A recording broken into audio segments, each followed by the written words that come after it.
এদের কাছে যুক্তি হলো আকাশ বলতে কিছুই নাই, কি আছে অনেক দূরে, সেই জন্য নীলে নীলে দেখা যায়। আর হচ্ছে দেয়ার ইজ নো গড, স্রষ্টা বলতে কেউ নাই। নাউযুবিল্লাহ মিন যালিক, জোরে বলেন নাউযুবিল্লাহ। আল্লাহ রাব্বুল আলামিন তিনি বলছেন বাদিউস সামাওয়াতি ওয়াল আরদি আন্না ইয়াকুনু লাহু ওয়ালাদুন ওয়া লাম তাকুন লাহু সাহিবাতুন ওয়া খালাকা কুল্লা শাইইন ওয়া হুয়া বিকুল্লি শাইইন আলীম। তিনি তো আসমান এবং জমিনের অস্তিত্ব সৃষ্টি করেছেন, তার পুত্র কন্যা কি করে হতে পারে? খ্রিস্টানরা দাবি করেছে আল্লাহর ছেলে আছে, নাউযুবিল্লাহ। ইহুদিরা দাবি করেছে আল্লাহর ছেলে আছে, নাউযুবিল্লাহ। খ্রিস্টানরা আল্লাহর স্ত্রী পর্যন্ত বানিয়েছে, নাউযুবিল্লাহ। আল্লাহ পাক বলেন ৬৬টি সূরার ভিতরে তাওহীদের কথা এমন ভাবে পেশ করেছেন যা গোটা পৃথিবীর মানুষ যদি হেদায়েত পেতে চায়, ছোট্ট সূরাটি তার জন্য যথেষ্ট। পড়েন আমার সাথে, কুল হুয়াল্লাহু আহাদ।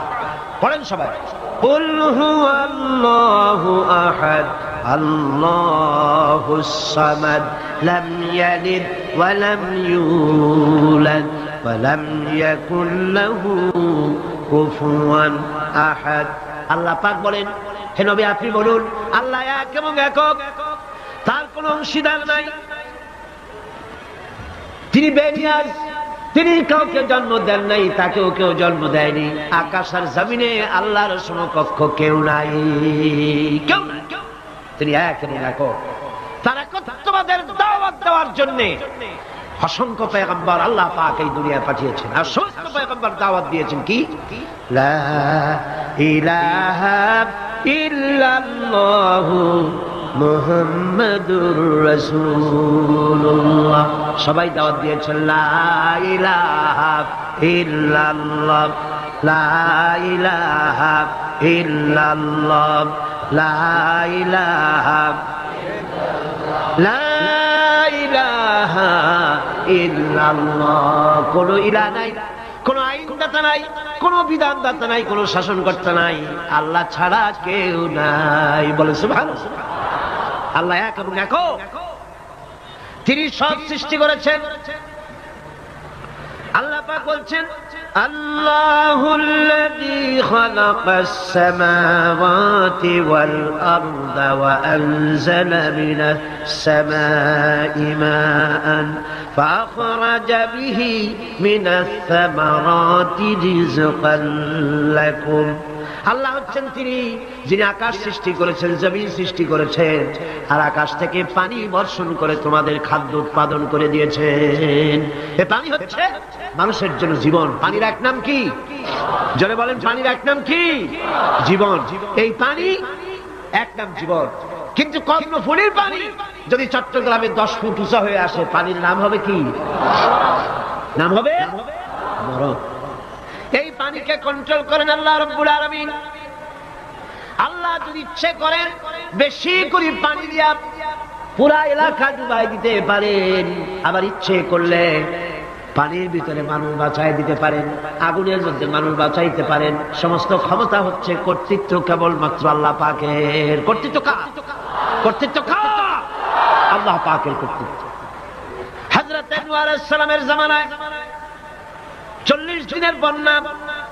এই বন্যার পরে জাহাজ যখন নেমে গেল, তখন তিনি মনে মনে ভাবলেন আমি তো জোড়ায় জোড়ায় করে সমস্ত প্রাণীগুলি আর মানুষগুলি, কিছু কিছু মানুষ যারা ঈমান এনেছিল তাদের জাহাজে উঠাইছে, কিন্তু একটি বুড়ি আমার উপরে ঈমান এনেছিল আর আমি তার ওয়াদা করেছিলাম সাথে করে নিয়ে যাব, আমি তো তার কথা ভুলে গিয়েছি। অনুশোচনা এলো। জাহাজ থেকে নেমে চতুর্দিকে লক্ষ্য করলেন, মানুষ নাই, জনপদ নাই, সব শেষ হয়ে গেছে। পাহাড় পর্বত কাজ হয়ে পড়েছে, বিল্ডিং গুলি শেষ হয়ে গিয়েছে, কোন জনপদে কোনো প্রাণী নাই, প্রাণী বলতে কিছুই নাই। হঠাৎ দূরে দেখতেন একটা কুড়িয়ে ঘরের মতো দেখা যায়। ভাবলেন এত বড় বন্যার ভিতরে কুড়িয়ে ঘর কেমনে থাকলো? আস্তে করে হেঁটে গেলেন কুড়িয়ে ঘরের কাছে। ভেতরে মানুষ আছে বলে মনে হলো। বাইরের থেকে প্রশ্ন করলেন ভিতরে কে? জবাব এলো আমি এই ঘরের মালিক, আমি এক বুড়ি বিধবা এক মহিলা। কোন নেমে গেল? তখন তিনি মনে মনে ভাবলেন আমি তো জোড়ায় জোড়ায় করে সমস্ত প্রাণীগুলি আর মানুষগুলি, কিছু কিছু মানুষ যারা ইমান এনেছিল তাদের জাহাজে উঠাইছে, কিন্তু একটি বুড়ি আমার উপর ইমান এনেছিল আর আমি তার ওয়াদা করেছিলাম সাথে করে নিয়ে যাব, আমি তো তার কথা ভুলে গিয়েছি। অনুশোচনা এলো। জাহাজ থেকে নেমে চতুর্দিকে লক্ষ্য করলেন মানুষ নাই, জনপদ নাই, সব শেষ হয়ে গেছে। পাহাড় পর্বত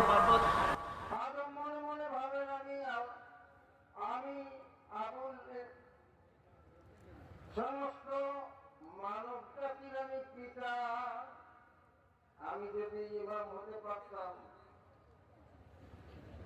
ইব্রাহিম আলাইহিস সালাম ভাবেন আমি যদি ইমাম হইতাম, কেন এই রকম নামাজের জামাত আর কোনদিন জমিনের মধ্যে না, আসমানের মধ্যে না, কোনদিন হয় নাই আর হবেও না, যেখানে এক জামাতে 2,24,000 নবী এবং রাসূল উপস্থিত।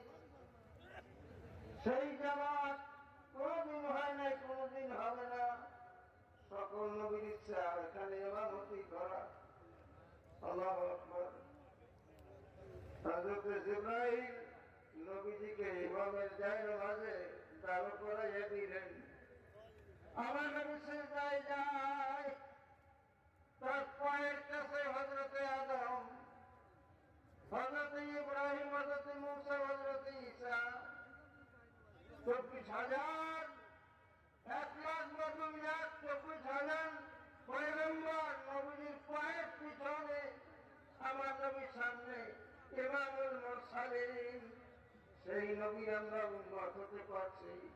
আর সেই মাস, এই মাস সাবতুল্লাহ ইন্তেকালের মাস, সেই নবীর আমরা উম্মত হতে পারছি। একটাইতে সৌভাগ্যের আর কিছু হতে পারে? চিৎকার দেবেন নারায়ে তাকবীর,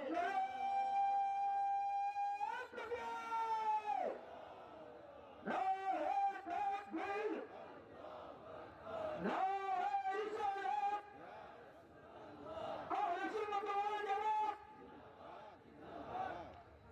এখানে আরেকটা কথা বলে আমি শেষ করব। নবীজি যখন 1 আসমান, 2 আসমান, 7 আসমান পর্যন্ত গেলেন, সেইখানে হযরত ইব্রাহিম আলাইহিস সালামকে দেখলেন।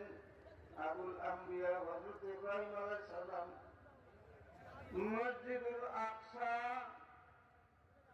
নুরানি মসজিদ, আবুল আম্বিয়া হযরত ইব্রাহিম আলাইহিস সালাম তারপরে ঢের দিয়ে বসছেন নুরানি কুরসিতে। নবীজিকে দেখে দাঁড়ালেন, পরিচয় দিলেন। হযরত ইব্রাহিম আলাইহিস সালাম বললেন,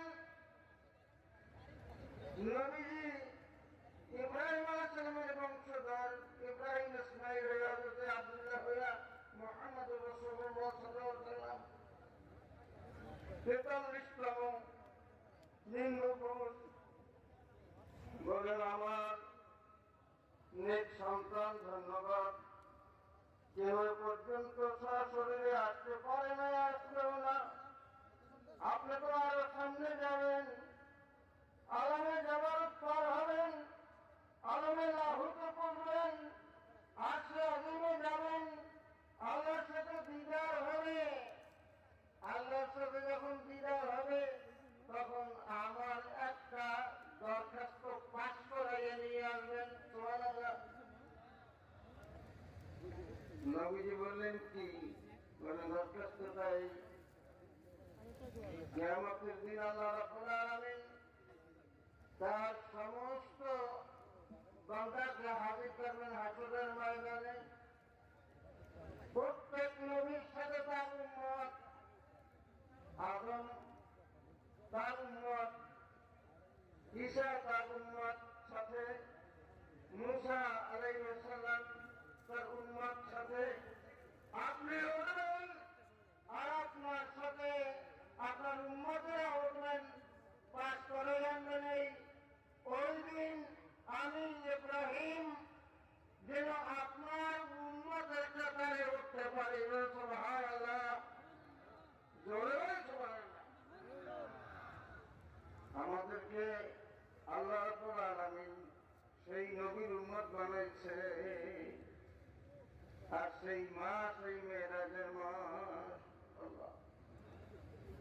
মৌ মৌ মৌ মৌ গন্ধে ভরপুর চারিদিক মারহাবা কলতান মৌ মৌ গন্ধে ভরপুর চারিদিক মারহাবা কলতান উছলিত কাউসার জন্নত দর্শক খুলিয়া দিয়াছে রে দোয়ান দর্শক খুলিয়া দিয়াছে রে দোয়ান ওঠের নিরনি সালাম ধ্বনি মিলন বিনাবার রে চলছে নবী মেরাজে আল্লাহু আকবার আল্লাহু আকবার আমরা সেই দরবার আমরা সেই নবীর উম্মত আর আমরা সাহেব আব্দুল জলিল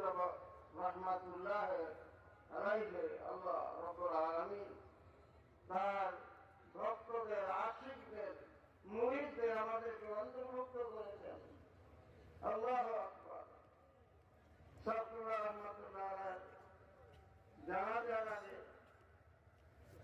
যখন উপরে যাচ্ছেন ছোট ভাই যান আমার উপরে উঠে নিলেন কাছে আর মুখের উপর থেকে কাপড়টা ছড়াইলেন মনে হয় যেন সূর্য উঠছে সুবহানাল্লাহ ঝাঁকুরাত করছে আমরা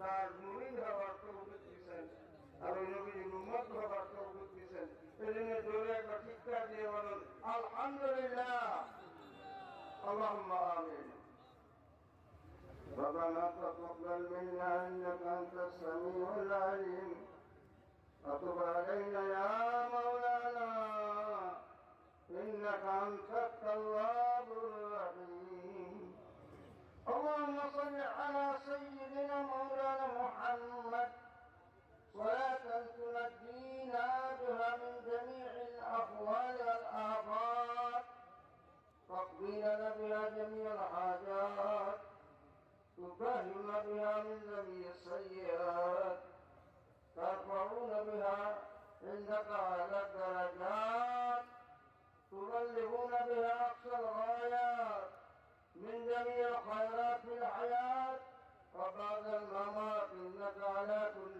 شيء قدير الله আমরা তোমার কাছে লাখো শুকর আদায় করি তুমি আমাদেরকে মানুষ রূপে বানাইছো লাকাদ খালাকনাল ইনসানা ফি আহসানি তাকওয়িম তোমার লাখো লাখো লাখো শুকর আল্লাহ তোরা তোমার কাছে লাখো লাখো শুকর আদায় করি তোমার হাবিবের উম্মত আমাদেরকে বানাইছো আলহামদুলিল্লাহ আল্লাহ তোমার দরবারে লাখো লাখো শুকরিয়া আদায় করি এই মুহাম্মদুর রাসূলুল্লাহ উম্মত লা ইলাহা ইল্লাল্লাহ মুহাম্মাদুর রাসূলুল্লাহ বলনে ওয়ালা উম্মতেরা 73 ফিরকা বিভক্ত